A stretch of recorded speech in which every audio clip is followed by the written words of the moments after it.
we're going to play a little game. Everybody at home. We're going to play... Don't say would you rather. Well, I'm not going to now. You ruined it.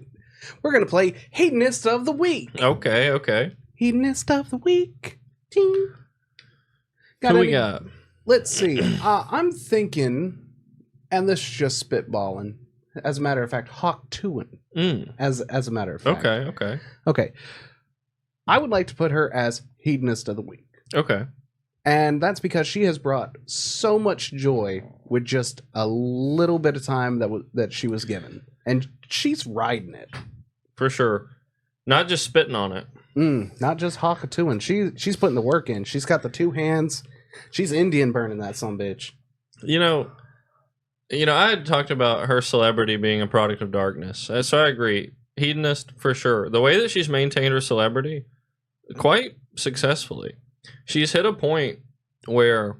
There's a point of celebrity where you know you've made it when you've, like, bypassed the second and third threshold.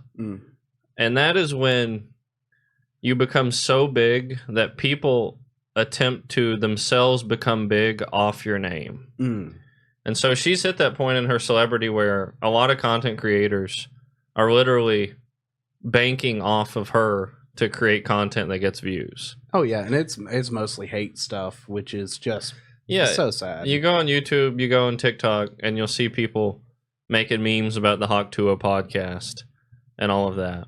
And even though, I of course think her celebrity is a net negative, I do want to pick up one point. It's a critique. There's one issue I'm really having with the Hawk Tuah content that I'm seeing, are the reactions to it. There was an initial wave of just straight negativity. I mean, to be fair, that's okay. But it's what's coming now that she's kind of cemented herself as someone who's going to be continuing to do a podcast. I'm seeing a lot of people comment this phrase. Yeah, she's cool, she's down to earth, but is she really podcast worthy? Podcast worthy. And that is what I take issue with. Oh, so this is going to be one of those phrases you don't like. This is the morning pick-me-up of the art world. True. I legitimately hate the phrase morning pick-me-up. But there's a way of thinking behind the words podcast worthy that bothers me greatly. It just jostles your jimmies in a wrong way? Certainly so. And it's, what is podcast worthy and what isn't? And I would argue all that it takes to be podcast worthy is that you start a podcast and you do one. That's it. And you stick with it. There's nothing more than that. And part of the reason I think that way is because I genuinely don't believe any content creator today is providing true value in people's lives outside of entertainment. I mean, that's arguably so. I mean, there's people out there, you got your John Delaney's and stuff like that, your self-help gurus and whatnot. Therapy Gecko even, which I love his stuff. Therapy Gecko, eating the crickets for you, baby. Eating the crickets for you. The reason I believe podcasting and celebrity as a whole is an entertainment game versus a value game is because the most value anyone can get in their lives is going to come from their own experiences, their own personal experience. If you want to learn something, just go fuck up a bunch of shit and you'll learn. Yeah, the first step of getting kind of good at something is sucking out a whole lot of shit. Yeah, like Jordan Peterson says, make your bed. Well, how about try not making your bed and then see what kind of filthy piece of shit you feel like when you come home and then you sleep in an unmade bed. Yeah, which, I mean, that right up there, that is right akin to getting grazed across the nuts for me. I just don't believe in this. What is podcast worthy? I don't know a single creator that I listen to that puts out content that enriches my life outside of something to pass the time when I'm bored.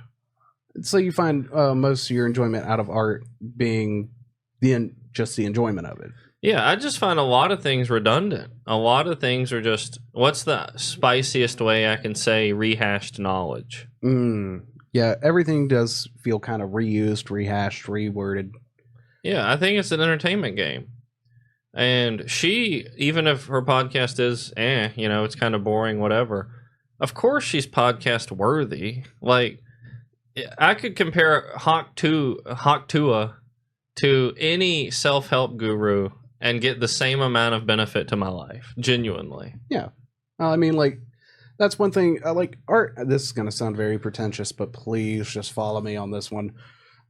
Art is always subjective. I don't believe for a second that Andy Warhol's picture of a Campbell soup is anywhere. It's on technical, it's good. Mm-hmm.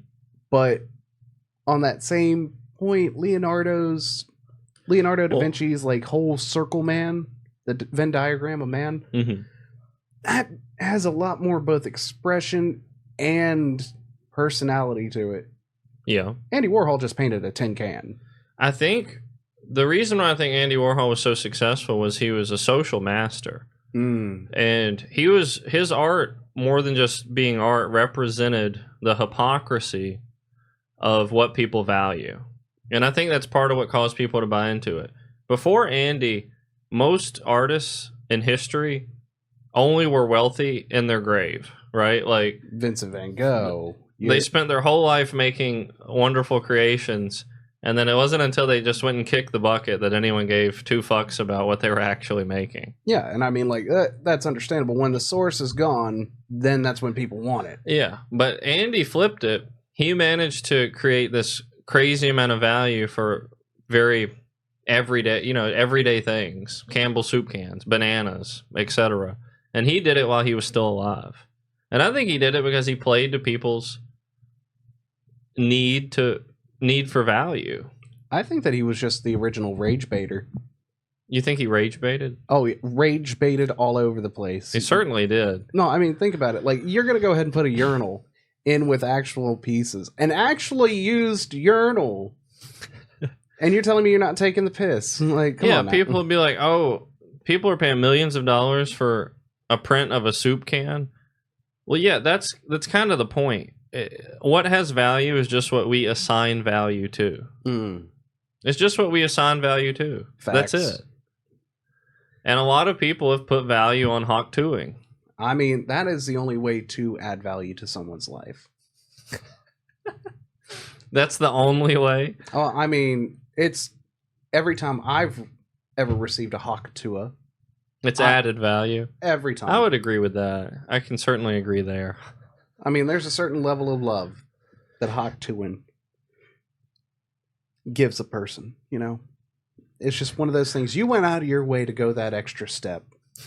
You deserve a promotion.